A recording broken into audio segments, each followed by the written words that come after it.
Good evening. Seems like every time I pass by, I like to stay later and later. You know, we kind of got to work on that, you know? You can fix that, we'll be happy. We can adjourn if you, if I can pull that off, or good to go. There you go. As Dr. Flint, spoke about the Greenbrier High School project, you know, this is number 4. Lakeside finishes up, in the next 3 months, okay, and Evans, later on next year. So, and those projects are progressing right along, they're good. Harlan just came out of the ground, and, it's kind of fast track, it's moving really well. You know, this thing got off to a kind of a rocky start in the beginning. It's really leveled itself out.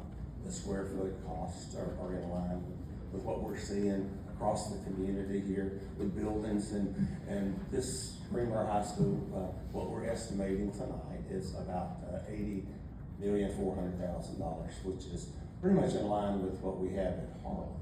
So those are really good numbers. And where we stand today is that with your approval of the CMAR, as they come on board, they're the 4th component in this. As you know, we have an architect already that you approved, construction management firm that you approved, of course the school district that you've already approved, and now the CMAR tonight, which is the 4th component. And this moves it forward to what we will present a little later on, and you know the process through Harlan, which will give us the GMP, and we'll have a project ready to go out to bid, and hopefully get started at the first of the year. You know, so with that, as Dr. Flynn said, we had originally 6, 1 removed, and that left us with 5. The committee decided that they would interview all 5 of those, and which was really a wise move. They're all very good. They've done the process before with us. So when you get to the process, you know, RFQ, they submit their qualifications.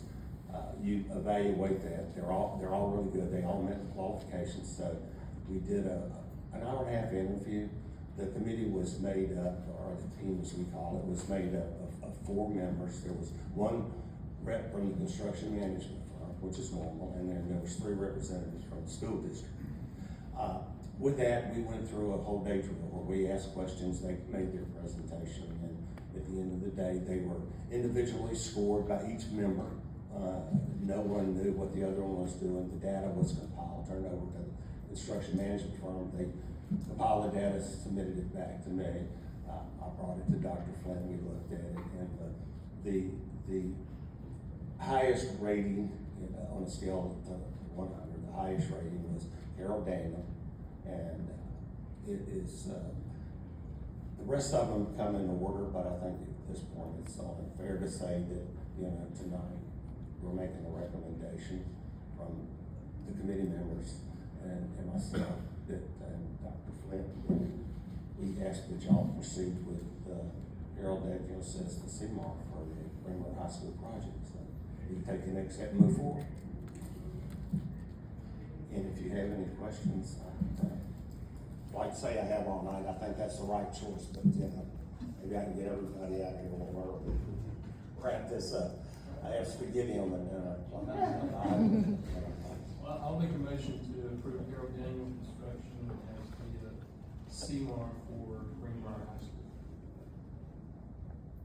Second. Any discussion?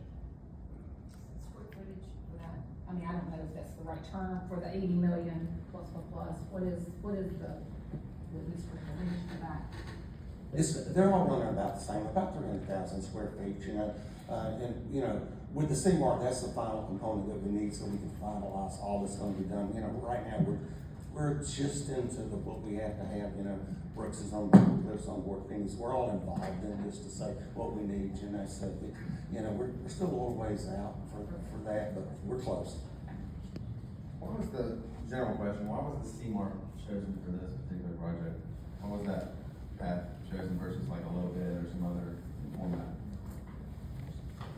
Well, in this program that was started with the high schools, you know, it was decided way back in the beginning days, I guess 4 years ago now, that the route we would take would be to use a construction management risk firm instead of any other type of bid process. And, you know, there's several others, you know, design bid deals, you know, traditionally is probably the most popular of that, you know, but, Seymour adds kind of a different component to that. When you're with them, when you're opening the bids, when we have when bid day takes place, you know, I'm actually there to see what, the bids are open and all like this. If you did a design bid build, what would happen is, we would just get a number, we'd have bid opening right here in this room, we'd see it for the first time, we wouldn't have any idea.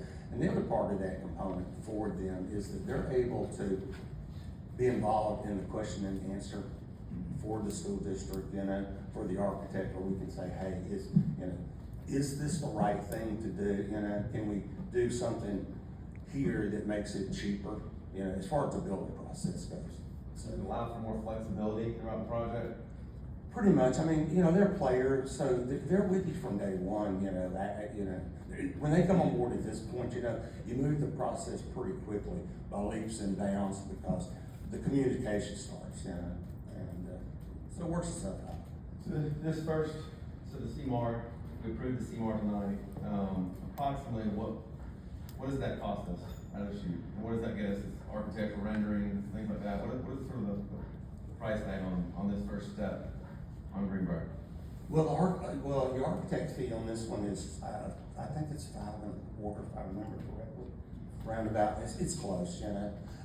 And then the CMAR's budget, you know, and the exact percentage fee, you know, I can't tell you off the top of my head. From prior history, it's been what, 10, 15 million, something like that? Total, when you're all said and done, when all the fees are done and you take all of that into account, and I'm talking about third-party inspections and all that's required, when that's all done, I always figured 11% of the top of the project, you know, and you just about covered it all. You're good to go, you know, from start to finish, turnkey, you're the principal key, so, you know, we move on to the next. I'm trying to do the math, so 8 million, 12, so you're saying about 12 million? Probably, yeah. That's 13, probably good. all right?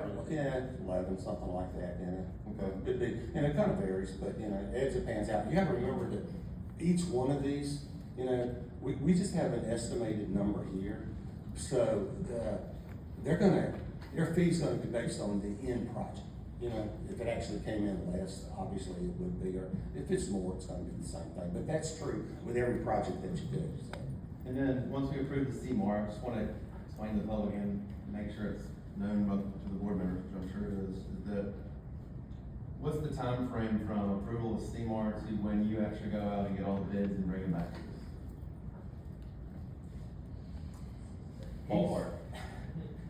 He's gonna say he wants this done pretty quickly, I'm talking about the superintendent, and rightfully so, he should be, but, I think we all know that the quicker we do this, probably September, no later than October, the quicker, you know, we get bid results, you know, from the partners that are gonna be, the better price that we're gonna get, you know, I mean, we hate to talk about inflation, but it does vary in certain industries, especially HVAC and so forth, it's been on a roller coaster ride, so.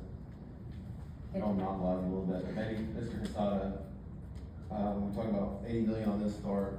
I'd like to get an idea of kind of where we end. That's important, particularly with the flexibility that's built into the CMAR model. So, like, for example, where do we start at Lakeside? Where do we start there? Where do we start at Evans? And where do we start at Harlem? Where are we now? So we can get an idea of where we're gonna end up, because it won't be 80 million. Right, so again, as Mr. Beatty said, what that $80 million figure he gave is the guaranteed maximum price. So it'll include their fees, the general contractor's fees, but what it doesn't include are the architect's fees, it doesn't include the engineer's fees, third-party testing, any equipment we buy that's not in the contract, all of that. And so in the board reports, you know, we've already, during discussions about bonds, we talked about setting aside about 96 million for the Greenbrier High School project. That is all in, that's everybody's fees, equipment, furniture, everything included. So that ratio, and I'm gonna have it exactly in front of me, is pretty close to what we've seen at Lakeside and Evans. It's this 11%, 15% above the GMP that you'll approve once if this is approved tonight, they get their final bid numbers. Does that help? Does that answer your question, kind of? Kind of where you at, thank you, I appreciate that. And maybe Mr. Casado or Mr. Beatty, y'all remember, when we were at this point, we did an estimate, and it is always kind of up in the air, but for Harlem, the actual price, after the bids came back in less than the estimate. You remember, it was a couple $1 million. Yeah, it was, It was a little over 3 million. That was really because of the design and how we were able to do that. And you might have answered this when I was back, sorry about that. My sweet dad calls me every night at 7, so I have to make sure. Y'all wouldn't hear it ringing back there, but anyhow.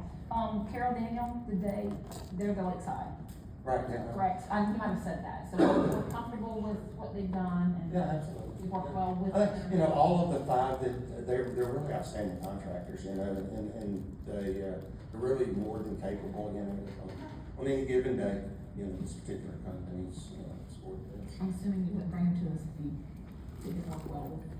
Oh, yeah, absolutely, yeah. Okay. One concern with this vote tonight is that Carol Daniel had scheduled to take the board and Dr. Flint, all of us out to dinner while we were in Savannah on June 7th, had it not been, it was canceled the day prior, luckily, and full kudos to Mr. Kent for that. I appreciate it. That was the right thing to do. But it does create the appearance of a conflict of interest, and as you said, 5 firms, and Mr. Beatty, this might even be outside of your knowledge area that this was planned, but 5 firms went through the process to bid. They put the paperwork in, we did the interview, and I think it does create the appearance of a conflict of interest that the firm who's being recommended was also the one scheduled to take the board out to dinner a week before the vote. So I recommend postponing this vote until after review has been done to ensure the integrity of the RFQ selection process and that the code of silence clause was fully upheld. Well, that's, I'd like to point out that Ms. Allen failed to mention that Carol Daniel is already a vendor of ours. sure. It is not uncommon for us to go out to eat with vendors, and that is allowed by law.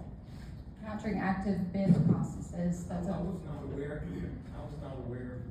anyone who bid, and Mr. Kent sent an email asking some questions, good questions, and, when I found out that Carol Daniel was one of the bidders, I was like, made a very good point, cancel those dinners, you don't need to do that, and, we had a great dinner with Dr. Flint, we had pizza, it was excellent, and, and I hope we can do it again, Dr. Flint. I will be abstaining due to those ethical concerns from this vote. I was not at GSBA, sorry I missed it, guys, but, apologize for not being there. I'd maybe make another comment, well, maybe first a question. Carol Daniel's gotten several of these, there certainly must be an advantage, in the model we use, and as to why Carol Daniel wins these. Yes, they check the boxes, they've done a great job here, but is there an advantage that Carol Daniel has when we build sort of back to back to back like this? Do they benefit from the resources, some economies of scale? There's certainly a reason why Carol keeps coming back, number one, and I would just love to know the answer to that question. Yeah, probably, and I'll try to explain that to you. When we built, the first 2-story elementary school, we were only doing one, and only because we only had 9 acres to build on, and we had to go up. So, the contractor that got that McDonald construction, when, we didn't know him, okay, they just showed up on the bid day, they won, and then because they had built that school, they learned how to do it. Okay, then they got every elementary school after that. Once you learn and figure out, you do have an inside advantage just because you've done the previous work.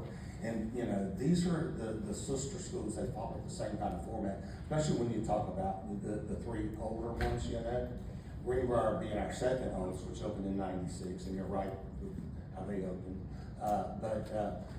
So you do have that, and it works to your advantage to some degree. I mean, not to us that are evaluating, but to them how they present and what takes place.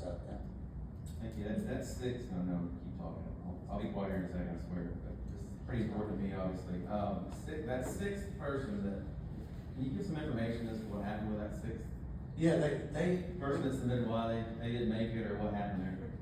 actually, all I was told, which is all I asked, what did they withdrew, why did they do it? They withdrew it because they felt like they weren't qualified to do what we asked for. And that, I didn't pursue any more than that. I didn't really think it was mine or the school district's business to question a company why they've done something.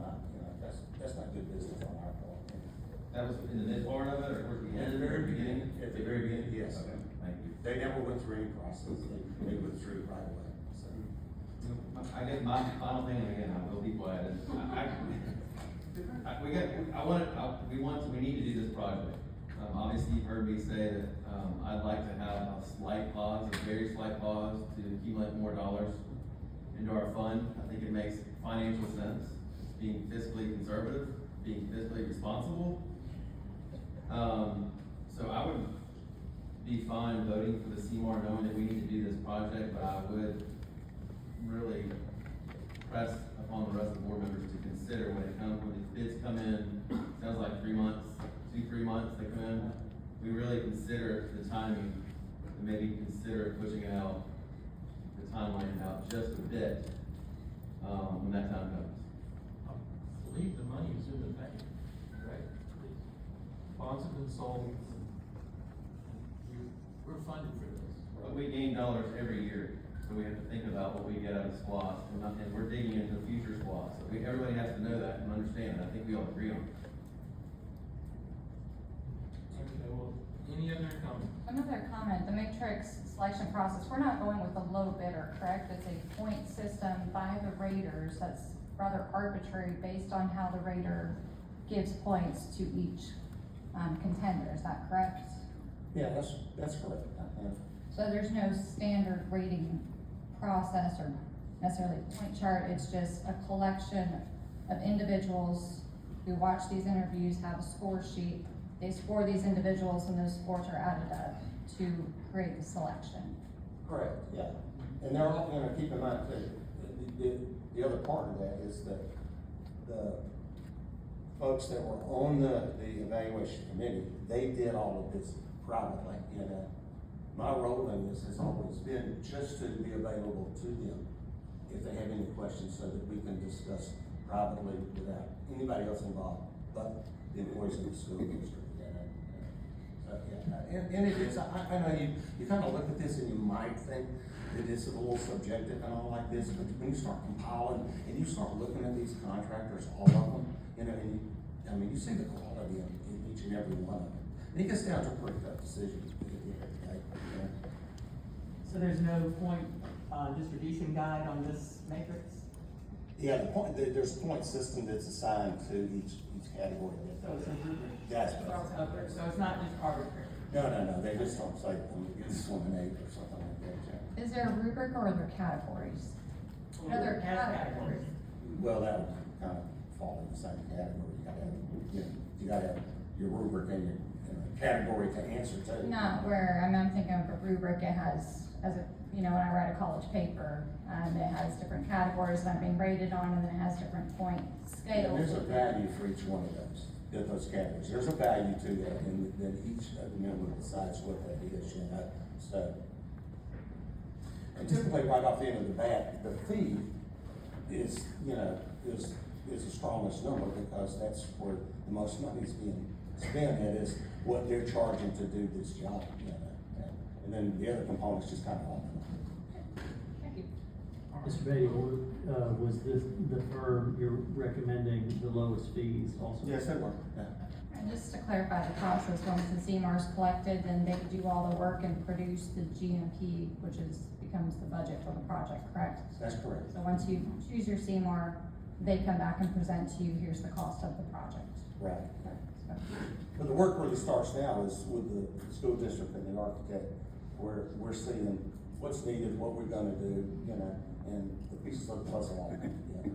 And then the next thing we'll have the percentage, GDP that's etched in stone for final approval. So gets us one step further down the road. Okay, all in favor of, approving Carol Daniel as? Excuse me just a second, Mr. Yes, sir. I want to clarify something. I don't know the dinner thing, but that's come up, but just so this is clear for everybody, again, here are the documents, they were given to me on June the sixth, I don't know when y'all went to lunch or dinner or supper, whatever the case may be, they've been in my possession. Okay, nobody's had access to them but me, okay, and they've been hid away until tonight. Mr. Big, there you go. If you have any questions, if not, I'll. All right, thank you. Thank you. All in favor of the motion approving Carol Daniel as the CMAR on Greenboro High School, please raise your right hand. All opposed? All right, that passes 4, one abstention. One abstention.